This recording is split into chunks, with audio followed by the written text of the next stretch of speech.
आर्य समाज में उपस्थित सभी भद्र पुरुषों, देवियों, आप सभी ने कल कुछ जानकारी ईश्वर के विषय में प्राप्त की थी। किसके विषय में की थी? कल जो जानकारी मिली वो जरा किस किस के याद हैं, बताएं हाथ उठा के। अदिति बताओ बेटा, क्या जानकारी याद है? ईश्वर को कोई बेच नहीं सकता, ईश्वर को कोई खरीद नहीं सकता, ईश्वर को कोई बना नहीं सकता। शाबाश। आप बताओ यीशु बेटा, और कोई बात या यही याद हो? बताओ, जो भी है बताओ। ईश्वर को कोई खरीद नहीं सकता, ईश्वर को कोई बना नहीं सकता, ईश्वर को कोई बेच नहीं सकता। अब नहीं, आप बताओ। ईश्वर को कोई बेच नहीं सकता, ईश्वर को कोई बना नहीं सकता, ईश्वर को कोई खरीद नहीं सकता। और ईश्वर दो होते हैं। दो ईश्वर? दूसरा एक कौन सा, दूसरा कौन सा? पहला है जड़ और दूसरा है अच्छा, जड़ चेतन। चलो ये विषय बाद में रखेंगे, शाबाश। आप बताओ धारणा बेटा। ईश्वर को कोई बना नहीं सकता, ईश्वर को कोई खरीद नहीं सकता, ईश्वर को कोई बेच नहीं सकता। अच्छा ठीक, आप सबके याद है। आप सबके ज्ञानवर्धन के लिए, उन्नति के लिए आप सभी इनका उत्साहवर्धन करें, इनको थोड़ा स्वागत करें। सभी बच्चे ने याद किया है, सभी थोड़ा सा अपने अपने लिए सब करेंगे। प्रणव, सीधे होकर बैठो बेटा। आज का प्रश्न है, बनाने वाला कौन होता है ईश्वर को? मनुष्य? मनुष्य ही तो बनाता है, कोई पशु तो बनाएगा नहीं, गाय भैंस तो नहीं बनाएगी। तो मनुष्य ईश्वरों को बनाता है कि नहीं बनाता? और बना के बाजार में बेचता भी है। बेचता है नहीं? कितने का? 20 रुपए का भगवान, 100 रुपए का भगवान, है कि नहीं? और वो तो अज्ञानी नहीं है, उसे तो पैसे कमाने हैं। लेकिन खरीदने वाला, ये बताओ अवनी, ज्ञानी है कि मूर्ख है? अवनी? मूर्ख। तो हमें मूर्ख नहीं बनना है, क्योंकि ईश्वर को कोई बेच नहीं सकता और हम खरीद रहे हैं। देखो किसको खरीद रहे हैं? ईश्वर के विषय में और थोड़ा सा जानो। ये जिस धरती पे हम रह रहे हैं, ये धरती कितनी बड़ी है? बहुत बड़ी है। और सूर्य इससे भी बड़ा है। और ये अनेक सूरज चांद तारे बड़े बड़े हैं, पृथ्वी से तो बहुत बहुत बड़े हैं, सूर्य से भी बड़े बड़े हैं। ये किसी ने तो रोक रखे होंगे, अपने आप ही रुक रहे। बोलो, इन सब का धारण करता, बोलो मेरे साथ, इन सब का धारण करता और रचयिता और संहारक ईश्वर है। समझ में आया?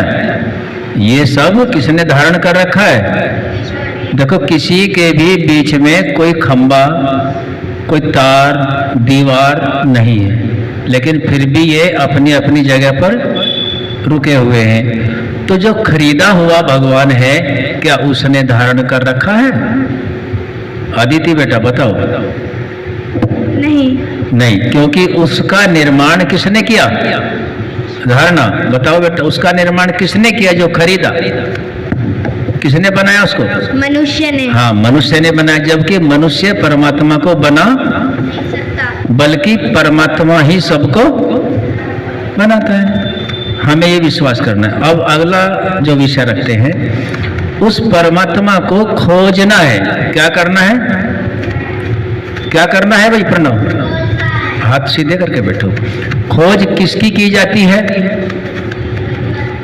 खोज उसकी होती है जो पहले से मौजूद हो और हमें जानकारी ना हो, तो उसको हम क्या करते हैं? खोज करते हैं, रिसर्च करते हैं। है नहीं बात ऐसा ही?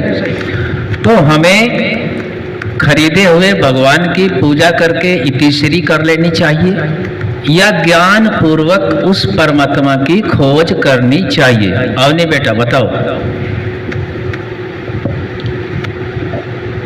ज्ञान से ईश्वर को खोजें या खरीद के उसकी पूजा करें?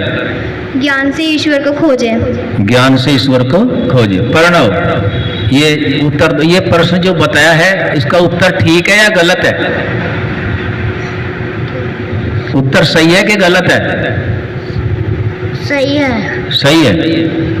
हमें क्या करना चाहिए? ज्ञान से उसको खोजना चाहिए। खोजना चाहिए। रख दो माइक।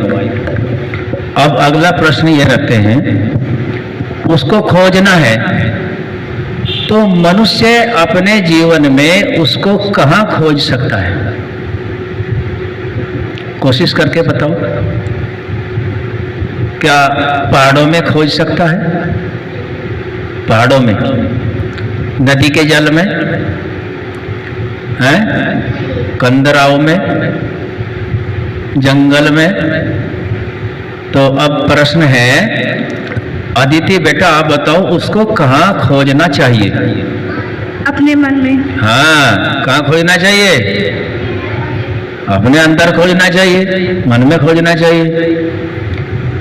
बोलो, परमात्मा की खोज अपने अंदर ही करनी, वेदानुकूल, विद्यानुकूल, ऋषियों के मत के अनुकूल, वेद ईश्वर की वाणी के अनुकूल है। इसी कर्म को करके हम सत्य मार्ग पर चल सकते हैं। अच्छा, यदि हम इस कार्य को नहीं कर रहे तो हम सत्य मार्ग पे चल रहे हैं या असत्य मार्ग पे चल रहे हैं? धारणा बताओ बेटा। असत्य पे चल रहे हैं। तो सत्य के ग्रहण करने, बोलो बेटा, सत्य के ग्रहण करने और असत्य के छोड़ने में सर्वदा उद्यत रहना चाहिए। ये कहीं का नियम है, ये आर्य समाज का नियम है। तो नियम क्या कह रहा है कि सत्य को खोजो और असत्य को छोड़ो। जो अब तक हम असत्य करते आए हैं रूढ़ी आदि परंपरा आदि से, उसको तो हमें छोड़ना और सत्य को ग्रहण करना ही अपनी उन्नति है। बोलो, है कि नहीं? और अपनी उन्नति करनी चाहिए कि नहीं चाहिए? यदि हमें चीनी खानी है, क्या खानी है? और रेत के टिल्ले में रेत के हम फंके मारते रहे कि ये तो चीनी है, चीनी है, क्या वो चीनी जैसा लाभ दे देगा? लाभ करेगा कि हानि? जोर से बोलो। हानि करेगा। तो हमें ईश्वर के विषय में भी ऐसे ही हानि हो रही है, क्योंकि मनुष्य अपने कार्य सुख के लिए करते हैं, सभी करते हैं ना, और पूजा पद्धति बहुत करते हैं, लेकिन मिलता क्या है? क्या सुख मिल जाता है? जब हम परमात्मा को पहाड़ों में खोजने जा रहे हैं, वहाँ रुपए भी लगेंगे, वहाँ समय भी लगेगा, कभी कभी मृत्यु तक का खतरा भी बन जाता है और वो मिलता नहीं। तो हमारे एक उपदेशक कहते हैं, ध्यान से सुनो, जिसकी तू फिरे तलाश में, हरदम रहता तेरे साथ में, पढ़ के सत्यार्थ प्रकाश के पहले ही समुल्लास में। यदि ईश्वर की खोज अच्छी करनी है तो हमें सत्यार्थ प्रकाश के पहले समुल्लास में पता चलेगा। एक बच्चा था आपके जैसा, क्या था? बच्चा था, और वो बच्चा अपने पिताजी के साथ मंदिर में चला गया। अब ज्ञान कहाँ से मिलता है? मंदिर में पूजा पाठ हो रहा था, लेकिन आधी रात के समय जो उस पर फूल प्रसाद मेवे चढ़ा रखे थे, तो वहाँ क्या आए? चूहे आ गए। क्या आ गए? चूहे उस मूर्ति के ऊपर चढ़ गए, है ना, और वहीं उसको खाया और वहीं शौच भी कर दिया, पेशाब भी कर दिया। उस बालक ने देखा कि ये तो भगवान है, सच्चा भगवान है, और ये चूहों को हटा नहीं रहा, तो ये हमारी रक्षा कैसे करेगा? उसकी बात सही थी कि गलत थी? वो सोच रहा है ये भगवान अपने ऊपर से चूहों को भी नहीं हटा रहा, तो हमारी रक्षा कैसे करेगा? ये बात उसने सही सोची कि गलत सोची? अदिति, सही। उसने क्या सोचा? सही सोचा। तो फिर उसने क्या किया?